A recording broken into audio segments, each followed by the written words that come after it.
Today we're going to look at how to do the Rorschach ink blot drawings. So mainly what you need to do is you'll have your paper and you're going to fold it in half. So the best way to do this is to line up the corners on the edges, pull it down to the middle, and then pull side to side. Then we're going to open it up. So this gives us an idea of where our boundary is.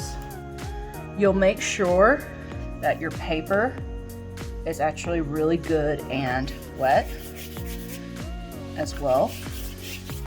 So working quickly.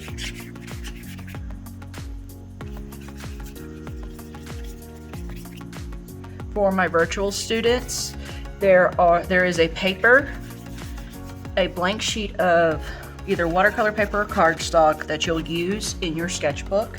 You can rip that out if you would like to try and do this. So we just want this pretty decently wet because you're going to want to do wet on wet technique. Works really well with this here, and you do really want it wet because of the properties that we're going to have to do. So now I'm going to take some color, I'm going to drop some color in, and I want plenty of color.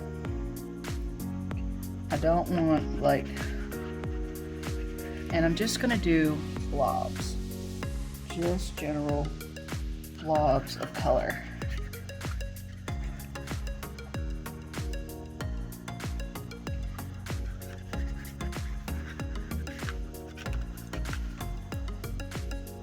And I can go all the way with this one tone, or I can add in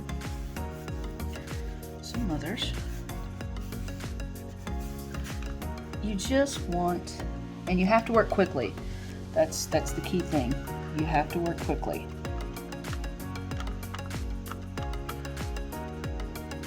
Because this thing has to stay wet. Absolutely has to stay wet. I want a warm color to put in here, so I'm going to put some reds. And let's try a little bit of yellow. Yellow's not that great. So normally you don't want to fill it as much as I just did, but while it is still wet, you're going to fold it over and press it down. You're gonna make sure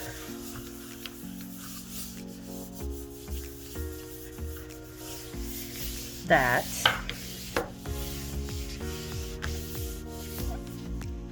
it is right. And you're gonna flip it back over.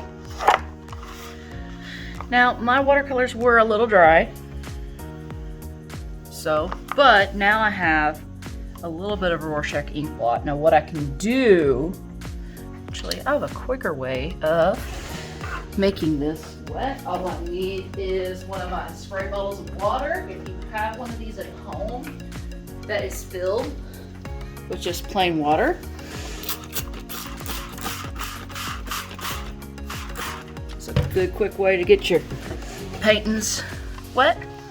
I'm going to fold it back over again, see if that helps. I got some of my water spilling out over the side. Sprayed it a little too vigorously. Some of my color just spilled out. I'm gonna pull it back this way. A little better. I'm gonna just, get rid of it there. I'm gonna, that's much nicer color here.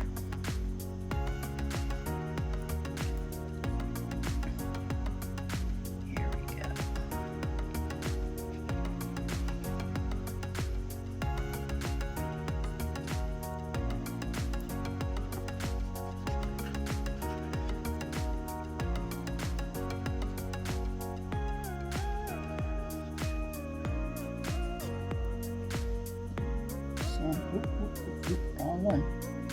It's very stark right here. Now let's try this again. Over.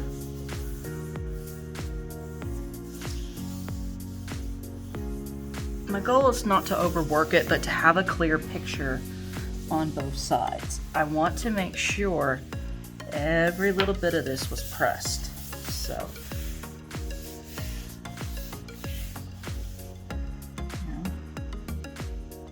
there we go. It's more of a clear picture. It's really interesting down in the middle, the little solid line that I have. So, what you'll do after you get a good print, good fold, is you're gonna leave it open to dry. Now, it'll have to dry before we can do anything else to it. So, I'm gonna pause for right now, and then I'll come back whenever it is nice and dry. A few moments later. Alright, we've given this thing some time to dry, and now I need to look at it and see, what do I see in this? Well, my mind, of course I'm a weirdo, I see an Asian style dragon, because I see right in here the horns that are atypical of that kind of beast, where it's kind of like branches.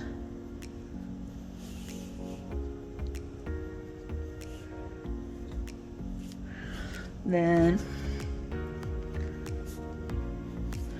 let's see, I see the eyes in here.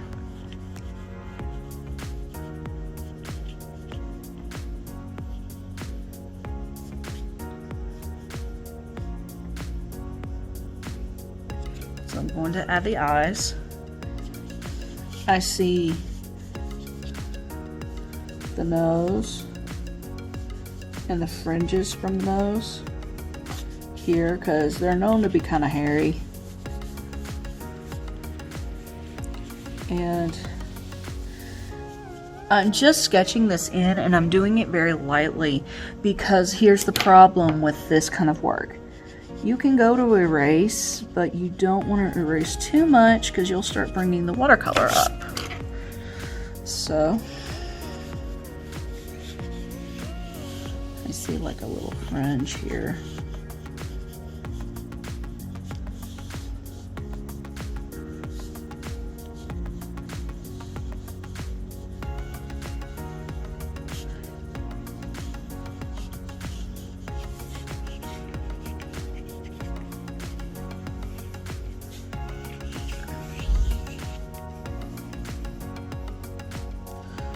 So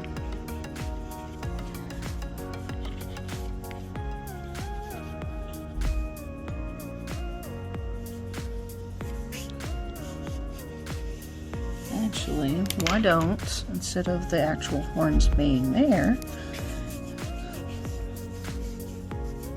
the yellow is the horns, and these are like eyebrows. Now, noticing I'm not following the exact shape of the outer rim. You can go outside of the lines.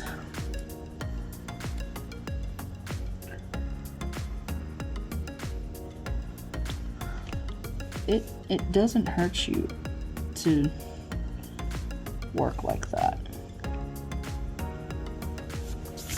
So, and see how it's coming more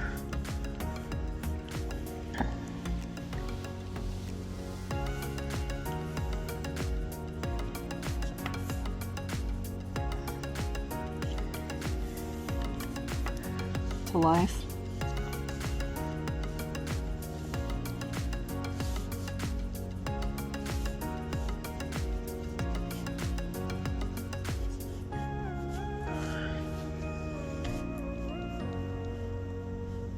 And if I add in the circles, and I can add another detail here.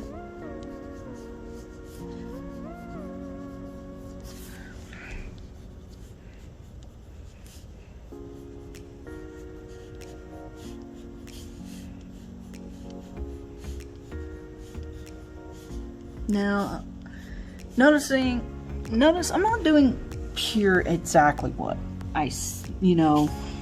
along these lines. You can see that I am embellishing mainly for detail's sake.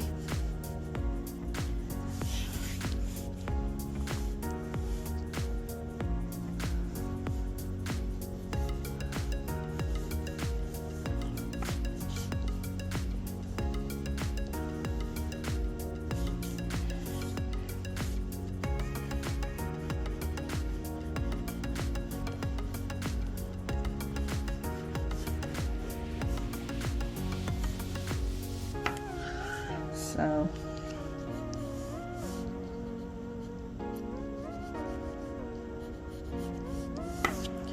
and then of course I can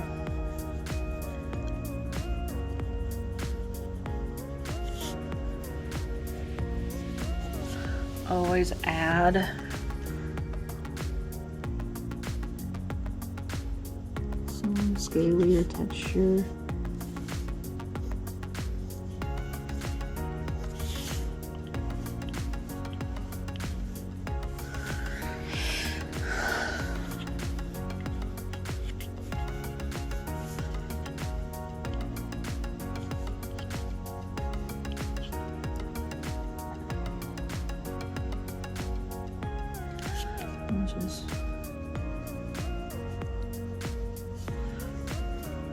Start just working with it. That's all it is. You see color here.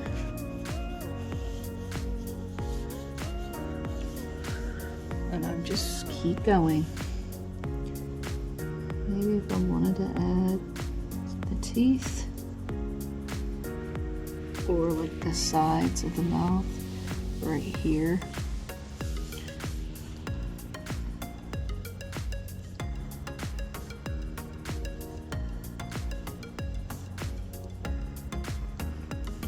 Now everyone will see something different. Y'all probably saw something. Y'all might have saw something a little different in mine, as opposed to what I saw, but you know, that's the point of this. Everybody will see something somewhat different. So at this stage that I've sketched it out and I'm like, okay, I kind of get what is going on here.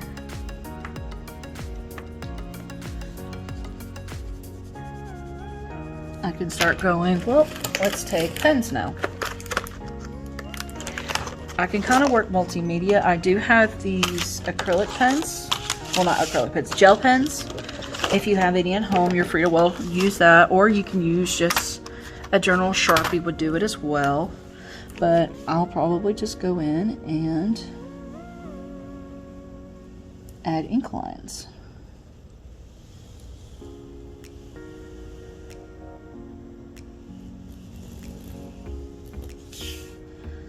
Now that I've got my sketch. Now, the big thing to know is do not sketch too hard.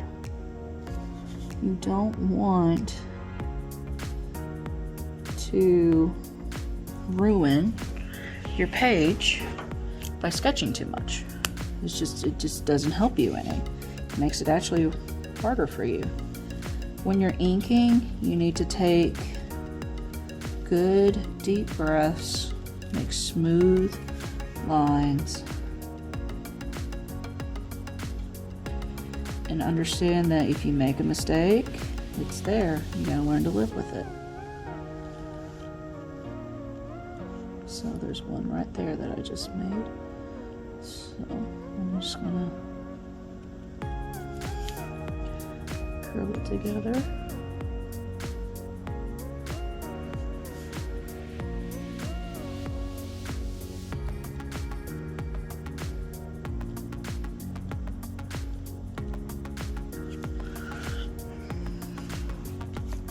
As I go, I'm just slowly adding to it.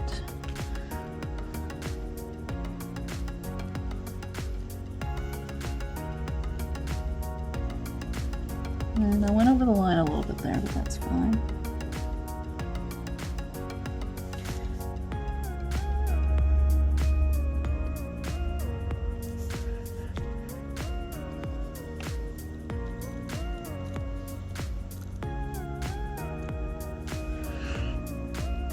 And you can start to see it come out. Now this started just me making blots. I had no idea what the end result was going to be. I just saw what I saw.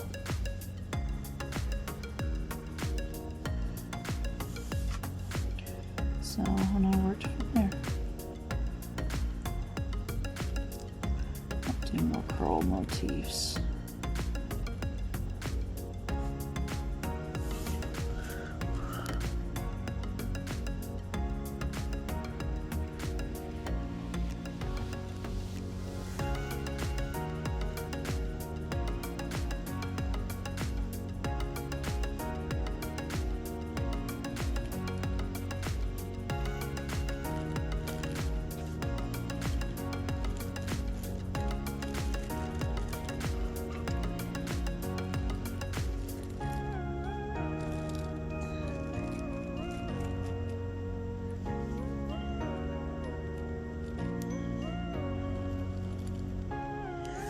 So as you can see, it's starting to really come to life.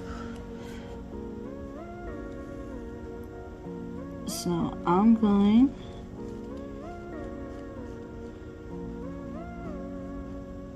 to continue working on this.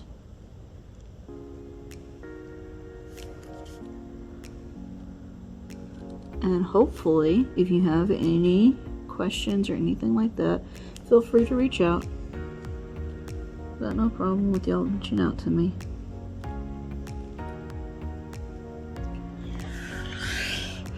If it's any details, anything like that, and I'll just keep working on it, and soon we'll have a nice finished product. And so I will see y'all next time.